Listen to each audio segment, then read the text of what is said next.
प्यारे बच्चों, good morning. पिछले क्लास में मैंने आपको तलपट के बारे में पढ़ाया। उसमें किस प्रकार तलपट बनाया जाता है, कौन कौन सी विधियों को मैंने आपको 4 विधि बताया।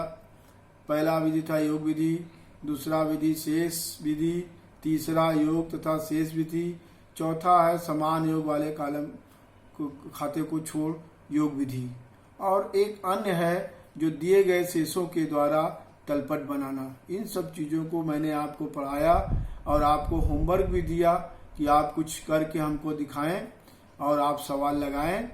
यदि कोई कहीं परेशानी होती है तो पूछे। मैं आज आपको तलपट द्वारा ज्ञात होने वाली अशुद्धियों के बारे में पढ़ाने जा रहा हूँ। तलपट द्वारा ज्ञात होने वाली अशुद्धियाँ। तलपट बनाने का उद्देश्य खातों की अशुद्धियाँ ज्ञात करना होता है। यदि तलपट के दोनों पक्षों का योग बराबर आता है तो यह माना जाता है कि खाते सही हैं, लेकिन यदि दोनों पक्षों का योग बराबर नहीं आता है तो यह माना जाता है कि कुछ अशुद्धियाँ रह गई हैं। तलपट मिलाने पर अशुद्धियों को ज्ञात करने का प्रयास किया जाता है। सामान्यतः तलपट द्वारा निम्न अशुद्धियाँ ज्ञात होती हैं। पहला है एक खाते में खतौनी छूट जाना। प्रत्येक लेन देन 2 पक्षों को प्रभावित करता है, जिसकी खतौनी 2 खातों में होती है। कभी कभी जनरल से खाता बनाते समय एक खाते में खतौनी हो जाती है और दूसरे खाते में खतौनी छूट जाती है। इस प्रकार की अशुद्धि तलपट द्वारा ज्ञात हो जाती है। दूसरा है दोहरी खतौनी की अशुद्धि। प्रत्येक लेन देन की संबंधित खातों में एक बार खतौनी की जाती है। जब किसी खाते में एक बार खतौनी करने के स्थान पर 2 बार खतौनी कर दी जाती है तो तलपट का योग नहीं मिलता है और गलती का पता चल जाता है। तीसरा है गलत पक्ष में खतौनी हो जाना। कभी कभी जनरल से खतौनी करते समय खाते के जिस पक्ष में खतौनी होनी थी उसे दूसरे पक्ष में कर दी जाती है, तो इस गलती का ज्ञान तलपट से हो जाता है। चौथा है गलत रकम की अशुद्धि।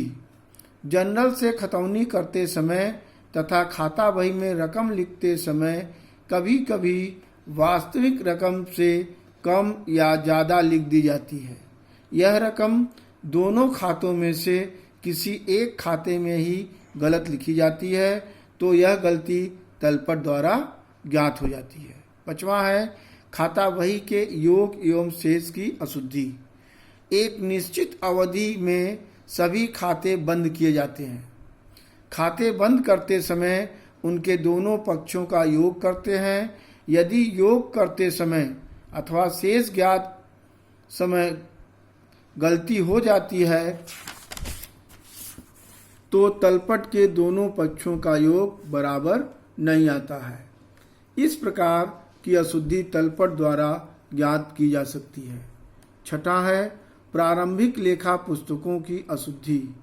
जब व्यापार बड़ा होता है तो व्यापार में सहायक बहियों का प्रयोग किया जाता है, जैसे क्रय बही, रोकड़ बही, प्राप्य बिल पुस्तक आदि।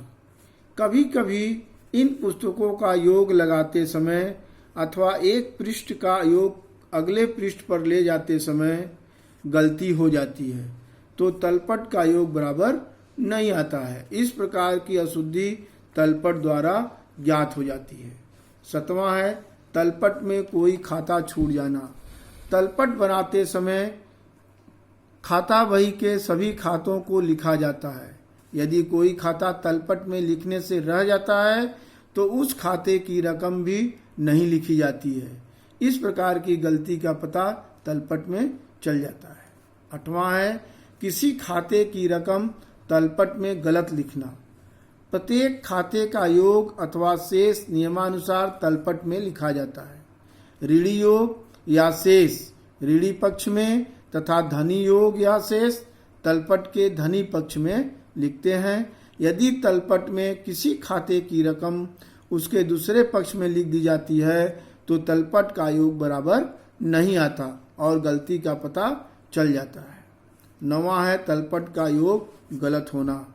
तलपट बनाने के बाद उसके दोनों पक्षों का योग करते हैं, लेकिन कभी कभी तलपट ठीक बनाने के बाद भी उसका योग गलत लगा दिया जाता है।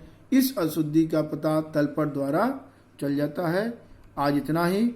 धन्यवाद।